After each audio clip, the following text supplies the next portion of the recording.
It's the most wonderful time of the year,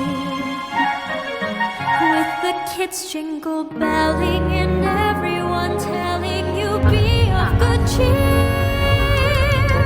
It's the most wonderful time of the year.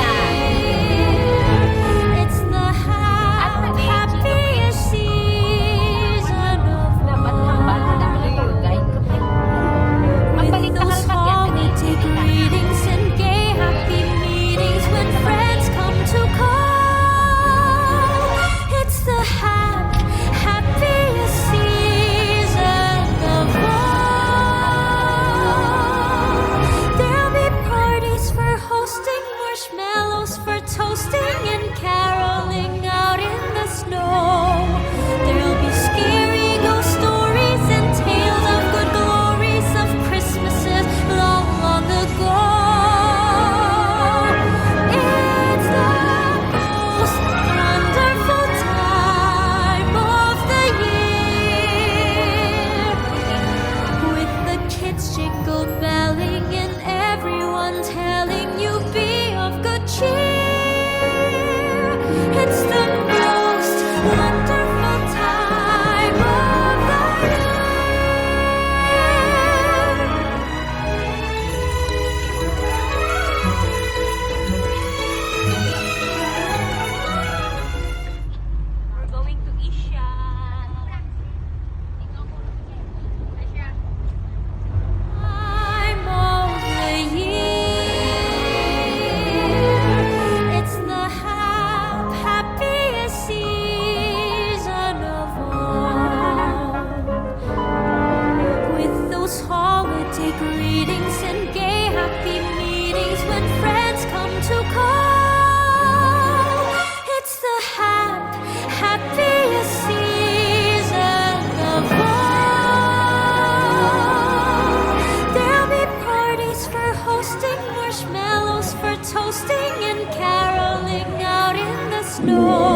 kasi na apa rin ka dahil? Ang tumbler, ang tumbler. Ang tumbler. Oh, may unod siya. Ihapoy ang unod, ha? Hindi, hindi. Ito ka na, ha? Apoy. Bila na lang, ma'am.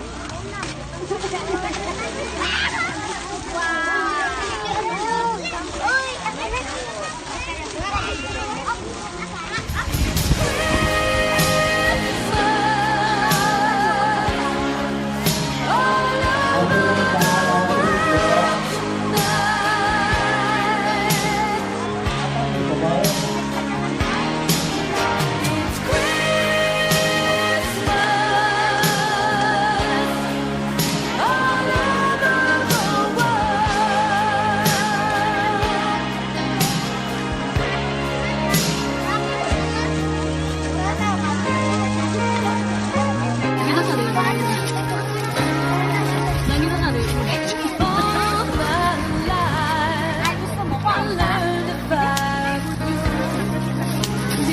Everything I should, a dream would all come true. I can see a special time when we join hands around one tree and make Christmas last forever. When Santa Punta ka na yun. Happy birthday! Maya-maya. Happy birthday! Happy birthday! Happy birthday to you! Happy birthday to you! Happy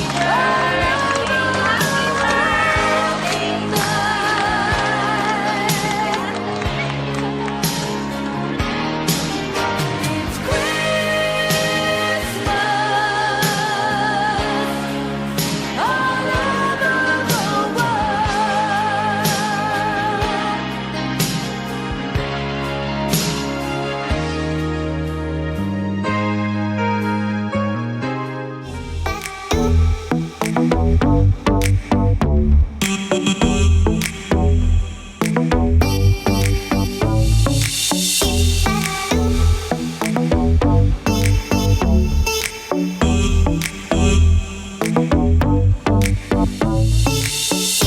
Magkakaibang lokalidad na mayroong kakaiba at natatanging produkto na kilalanin at ipagmalaki.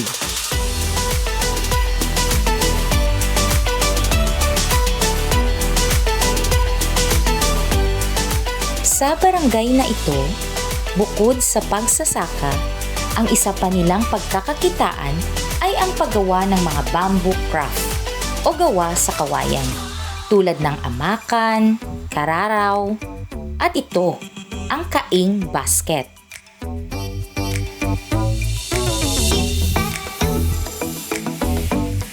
Gawa ito sa manipis na mga piraso ng kawayan at pinagtatagpi hanggang makabuo ng basket. Ito ay may iba't ibang sukat din.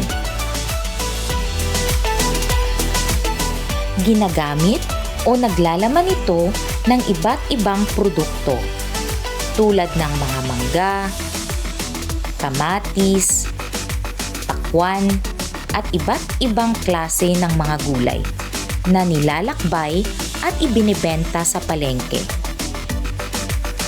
Makikita din ito minsan sa mga iba't ibang festival dito sa Iloilo bilang props nila. At oo, binibenta nila ito at marami ang bumibili dito dahil sa pulidong gawa nila.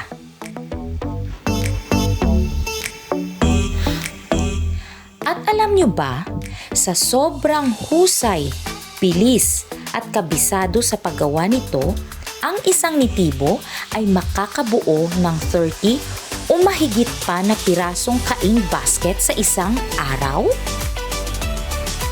Ang galing nila, ano?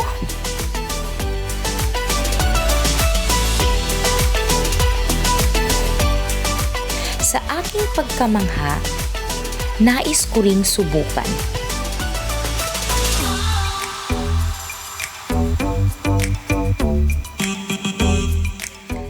Sa mga baguhan na tulad ko, hindi pala ito madali.